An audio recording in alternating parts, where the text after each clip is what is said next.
Hello friends, welcome back to my channel the mom and ডোগু show. আজকে কিন্তু আরো একটা বিষয় নিয়ে বিস্তারিত আলোচনা আমি তোমাদের সাথে করতে এসেছি। তো এখনো যদি আমার চ্যানেলটিকে সাবস্ক্রাইব না করে থাকো তো প্লিজ সাবস্ক্রাইব করে দাও। আর এই ভিডিওটা যদি তোমাদের ভালো লেগে থাকে অবশ্যই একটা তাহলে লাইক, কমেন্ট আর শেয়ার করে দিও। তো চলো, আজকের বিষয় হচ্ছে সামনেই কিন্তু আমাদের বাচ্চাদের আবার ফর্ম স্কুল থেকে অ্যাডমিশনের জন্য তুলতে হবে। তো কোন স্কুলে বাচ্চাকে দেবো না দেবো সেইটা কিন্তু আমরা সমস্ত পেরেন্টসরাই খুব চিন্তা ভাবনা করি। কোন বোর্ডে বাচ্চাকে দেব, কোন বোর্ড দিলে বাচ্চার জন্য ভালো হবে। তো এইটা নিয়ে কিন্তু আমাদের সবার মধ্যে একটা দোটানা থেকে থাকে। এর আগেও কিন্তু স্কুল অ্যাডমিশন নিয়ে আমি অনেকগুলো ভিডিও আমার চ্যানেলে দিয়েছি। যদি এখনো ভিডিওগুলো দেখে না থাকো তো প্লিজ ডেসক্রিপশন বক্সের লিংকে ক্লিক করে ওই ভিডিওগুলো দেখে নিও। বাচ্চাকে স্কুলে দেওয়ার ক্ষেত্রে প্রথমেই কিন্তু আমাদের মনে রাখতে হবে দু তিনটে জিনিস, যেটা হচ্ছে প্রথমেই বলবো দূরত্ব, ডিস্টেন্স। বাচ্চার স্কুল কিন্তু খুবই বাড়ির কাছাকাছি হওয়াটাই দরকার। বাচ্চা যদি অনেকটা ট্রাভেল করে স্কুলে যায় সেক্ষেত্রে কিন্তু বাচ্চা ক্লান্ত হয়ে যাবে, আবার স্কুল থেকে এসে সে রেস্ট নেওয়ার টাইম পাবে না, বিকেলে পড়তে বসতে তার ইচ্ছে করবে না। তো বাচ্চার ক্ষেত্রে কিন্তু সেটা অনেকটাই প্রেশারাইজড হয়ে যাবে। তাই বাচ্চার স্কুল কিন্তু সবসময় বাড়ির থেকে 15 to 20 মিনিটসের মধ্যে হবে। এইরকম জোর 30 মিনিটসের মধ্যে স্কুল চলে যাবে সেটা কিন্তু আমরা অবশ্যই দেখব। নেক্সট বলবো, যদি আমাদের দুটো করে বাচ্চা থাকে সেক্ষেত্রে বাচ্চা এবং মা বাবা দুজনেরই সুবিধা হবে। সেটা হচ্ছে বাচ্চাকে তাহলে সেম কোয়েড স্কুলে দেওয়া। ধরো গার্লস আর বয়েজ আছে, সেক্ষেত্রে যদি আমরা আলাদা আলাদা স্কুলে দিই তখন কিন্তু আমাদেরকে দুদিকে দুটো বাচ্চাকে আনতে যেতে হবে। বাচ্চার পক্ষেও কিন্তু সেটা অনেকটাই ক্লান্তির বিষয় হবে। তো এই কারণে কিন্তু কোয়েড স্কুলে বাচ্চাকে সেক্ষেত্রে আমরা দিতে পারি।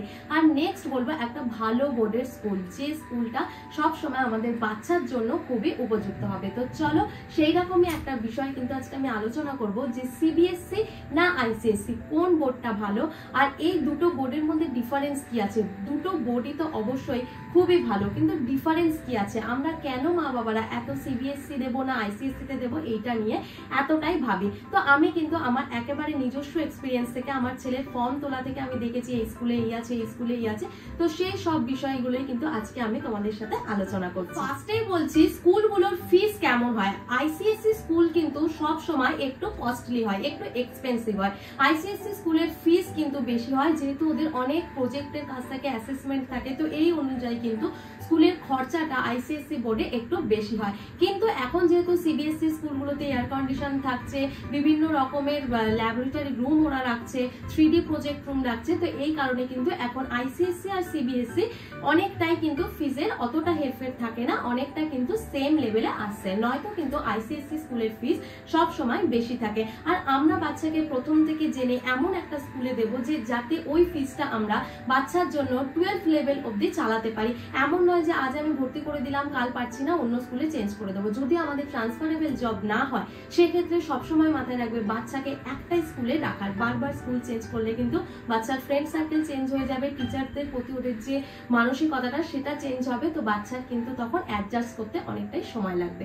বলবো ল্যাঙ্গুয়েজ লিমিটেশন। সিবিএসসি বোর্ডের স্কুলগুলোতে কিন্তু বেশিরভাগই ইংলিশ আর হিন্দি এই দুটোর উপরেই কিন্তু জোর দেওয়া হয়, বা এই দুটো ল্যাঙ্গুয়েজই কিন্তু শেখানো হয়। কিন্তু আইসিএসসি বোর্ডের স্কুলগুলোতে কিন্তু তামিল, তেলেগু, কান্নাডা এই বিভিন্ন রকমের ল্যাঙ্গুয়েজ গুলো কিন্তু শেখার অনেকটাই স্কোপ থাকে। এছাড়াও বিভিন্ন রকমের যেমন ধরো আলাদা কোনো ক্যারিকুলাম, যেমন হোম সায়েন্স বলো, এগ্রিকালচার বলো, ফ্যাশন ডিজাইনিং বলো, এইগুলো কিন্তু হাইস্ট লেভেলে গিয়েও স্কুল থেকেই কিন্তু শেখার চান্স থাকে।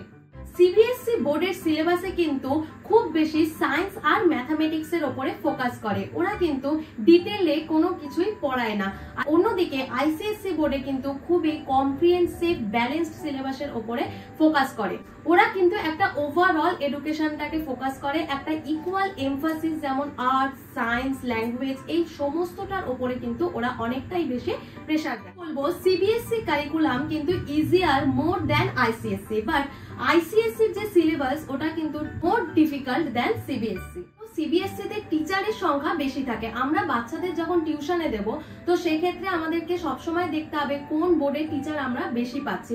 অর্থাৎ সিবিএসসি তে ধরো ইন্ডিয়া যদি 27,000 স্কুল থাকে সেক্ষেত্রে কিন্তু আইসিএসসি তে মোটে 2700 স্কুল থাকে। এই কারণেই কিন্তু সিবিএসসি বোর্ডের টিচার সংখ্যাও কিন্তু আইসিএসসি তুলনায় একটু বেশি থাকে। আর যাদের ধরো ট্রান্সফারেবল জব, আজকে কলকাতায় পড়াচ্ছি তো কালকে মুম্বাইতে পড়াতে হবে, তাদের ক্ষেত্রে কিন্তু সবসময় বেস্ট হবে সিবিএসসি বোর্ডের কোনো স্কুলে দেওয়া। কেন সিবিএসসি বোর্ডের স্কুলটা কিন্তু আমরা যে কোনো জায়গায় গিয়ে পেতে পারি। আইসিএসসিটা কিন্তু যে লোকেশনে আমরা থাকবো সেই লোকেশনে হয়তো নাও থাকতে পারে। তাই যারা ট্রান্সফারেবল জব করো সেই ক্ষেত্রে কিন্তু বাচ্চাকে অবশ্যই ভেবে চিন্তে সিবিএসসি বোর্ডে দেওয়ার চেষ্টা করো। আর যদি ধরো দেশের বাইরে কখনো ট্রান্সফারেবল জব হয় সেক্ষেত্রে কিন্তু এখানে যদি কেউ আইসিএসসি বোর্ডে পড়ে তো বাইরে কিন্তু দেশের বাইরে ইন্টারন্যাশনালি কিন্তু আইসিএসসি বোর্ড অনেকটাই যেহেতু সেম থাকে, ওদের কারিকুলাম ওদের সিলেবাস অনেকটাই কিন্তু সেম থাকে, সেক্ষেত্রে কিন্তু আইসিএসসি বোর্ডের ছেলে মেয়েদের অনেকটা অসুবিধা সিবিএসসির তুলনায় আবার কম হয়। বলবো যেহেতু কিছু পয়েন্ট আগেই তোমাদের আমি বললাম যে আইসিএসসি সিলেবাস কিন্তু সিবিএসসি থেকে ডিফিকাল্ট,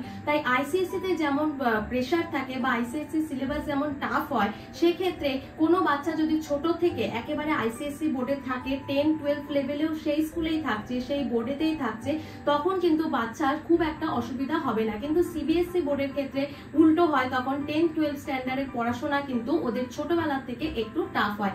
আইসিএসসি তে যেহেতু ডেপথ থেকে একেবারে ওদের ডেভেলপমেন্ট হতে থাকে, ওদের ল্যাঙ্গুয়েজ স্কিল ওদের রাইটিং লার্নিং সবকিছু যেহেতু ডেপথ থেকে হয়, তাই জন্য কিন্তু আইসিএসসি বোর্ডেতে 10-12 স্ট্যান্ডার্ড অনেকটাই কিন্তু ইজি হয় আবার সিবিএসসি।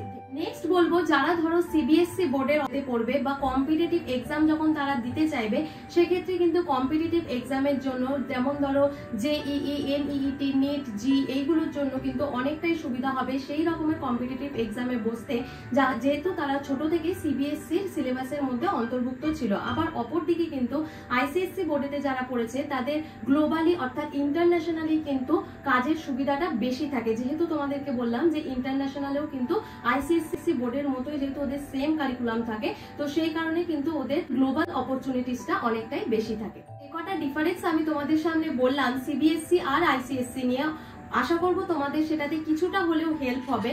আর একটা আমি তোমাদেরকে দেখো চার্ট করে সিবিএসসির কি অ্যাডভান্টেজ আছে ডিসঅ্যাডভান্টেজ আছে আর আইসিএসসির কি ডিসঅ্যাডভান্টেজ আর অ্যাডভান্টেজ আছে সেটা কিন্তু আমি একটা চার্টের সাহায্যে তোমাদেরকে দেখিয়ে দিচ্ছি। তো এরপরে কিন্তু আমি আবারও বলবো যে যে ক্রাইটেরিয়া তোমাদের আছে সেই ক্রাইটেরিয়া অনুযায়ী কিন্তু তোমরা অবশ্যই বোর্ড দেখে বাচ্চাকে সেই ধরনের স্কুলে ভর্তি করবে।